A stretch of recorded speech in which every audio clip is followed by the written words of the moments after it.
प्यारे बच्चों, जैसा कि आप जानते हैं मैं आपके साथ 3D के क्वेश्चंस जेईई मेंस 2025 के डिस्कशंस कर रहा था शिफ्ट वन के। उसमें क्वेश्चन नंबर 169 है जिसका भी मैं आपके साथ डिस्कशन कर रहा हूँ। इसमें लिखा है let P be the foot of perpendicular from the point Q on the line this. तो सबसे पहले बच्चों, आप फुट ऑफ परपेंडिकुलर P निकालना जानते हैं, उसको आप निकालिए। उसके बाद पूछ रहा है then area of right angle triangle. उसके बाद बच्चों ट्रायंगल कोई भी हो, आप एरिया तो जानते ही हैं कैसे निकालते हैं, लेकिन ये बच्चों राइट एंगल ट्रायंगल भी है। अब राइट एंगल ट्रायंगल हो या ट्रायंगल, ट्रायंगल का एरिया तो बच्चों अगर वर्टेक्स के कोऑर्डिनेट पता ही है तो आप हमेशा ही ट्रायंगल का एरिया निकाल सकते हैं। तो सबसे पहले बच्चों आपके पास यहाँ पर फुट ऑफ परपेंडिकुलर आपको निकालना पड़ेगा। तो सबसे पहले बच्चों आप क्या करिए, एक लाइन को क्रिएट कर लीजिए। ये बच्चों मैंने अभी आपके साथ एक लाइन को क्रिएट कर लिया। तो बच्चों इस लाइन की इक्वेशन है x minus 3/7 y minus 2/-1 z plus 1/-2 is equal to lambda. क्या लिखा है, P be the foot of perpendicular from the point Q। ये देखो, ये बच्चों Q पॉइंट से, Q पॉइंट है बच्चों आपका 10, -3, -1 है ना। एंड P क्या है, P बच्चों B the foot of perpendicular, P be the foot of perpendicular from the point Q। तो बच्चों आपको P निकालना है, जल्दी से बच्चों P निकाल लीजिए। उसके बाद ट्रायंगल के एरिया का तो फॉर्मूला आप जानते ही हैं अगर आपको वर्टिसेस पता होते हैं।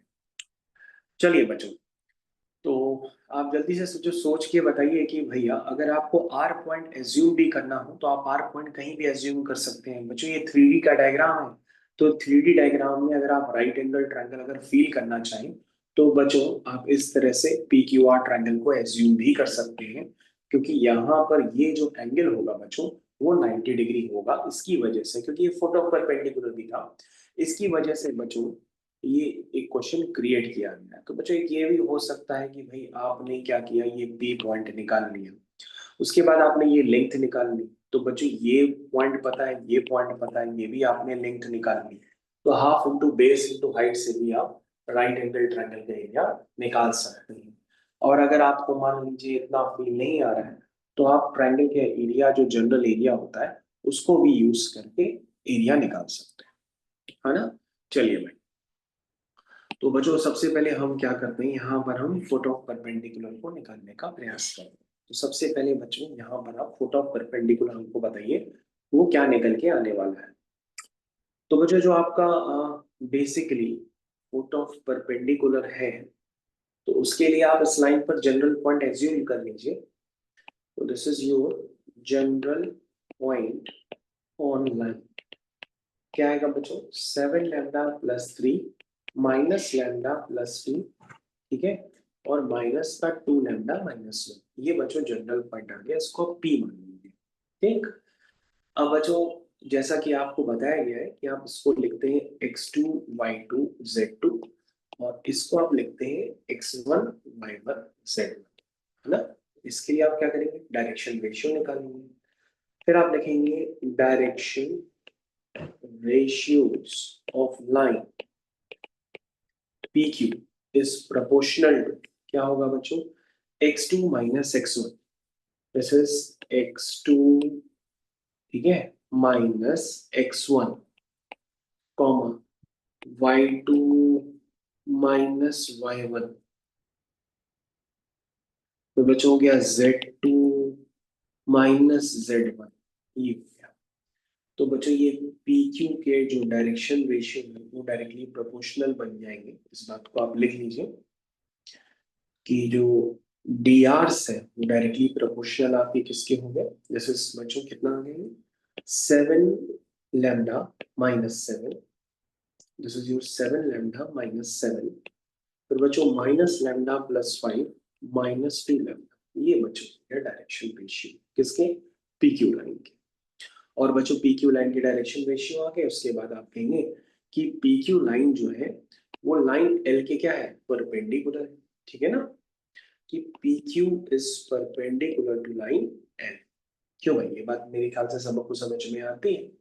तो आप लिख लीजिए 7 × 7 लैम्डा-7, ठीक है, 7 × 7 लैम्डा-7। फिर हो गया minus into minus lambda plus 5, ठीक है। उसके बाद बच्चों क्या बचा, उसके बाद बचा -2, फ्री हो गया -2 lambda is equal to 0। 49 lambda -49 plus lambda -5 plus 4 lambda is equal to 0। तो बच्चों ये कितना हो गया, 49 और 4 53, और ये हो गया 54 लैम्डा, और ये हो गया माइनस का 54 इज इक्वल टू 0। तो बच्चों यहाँ से लैम्डा आ गया 1। बच्चों लैम्डा बनाने के बाद बेसिकली आपका पी पॉइंट आ जाएगा। तो जो आपका पी पॉइंट हो गया बच्चों, वो हो गया 7 लैम्डा प्लस 3। तो 7 plus 3 basically 10, -1 plus 2 this is 1, and -2 -1 which is -3। ये बच्चों आपका पी पॉइंट निकल करके आ गया। और यदि बच्चों आपका पी पॉइंट निकल करके आ गया है, तो आप ये बात कह सकते हैं कि भाई कि अब हमें एक ट्रायंगल का एरिया निकालना है जिसके कोऑर्डिनेट हैं, जिसके वर्टेक्स हैं पी क्यू आर। तो बच्चों आप ट्रायंगल का एरिया अब आप कंसिडर कर सकते हैं। तो ट्रायंगल का एरिया अगर आप कंसिडर करना चाहें तो बच्चों इस तरह से आप ट्रायंगल को बना भी सकते हैं, जैसे कि अभी मैंने आपको थोड़ी देर पहले बना के दिया था, ये आर है ना। तो बच्चों आर का कोऑर्डिनेट है आपका 3, -2, 1, और पी कोऑर्डिनेट आपने निकाल लिया 10, 1, -3, 10, 1, -3। अब बच्चों आप क्या कर लीजिए, half of P Q cross P are कर दीजिए, तो आपका ट्रायंगल का एरिया निकल के आ जाएगा, ठीक है ना। तो area of triangle P Q R is equal to half of modulus के अंदर P Q cross P R. तो बच्चों जैसे ही आप P Q cross P R करेंगे तो आपका ट्रायंगल का एरिया निकल करके आ जाएगा। तो मुझे इसको आपको सॉल्व करना पड़ेगा, इसी से ही आपका ट्रायंगल का एरिया आ जाएगा। तो ठीक है बच्चों, यहाँ तक, थैंक यू।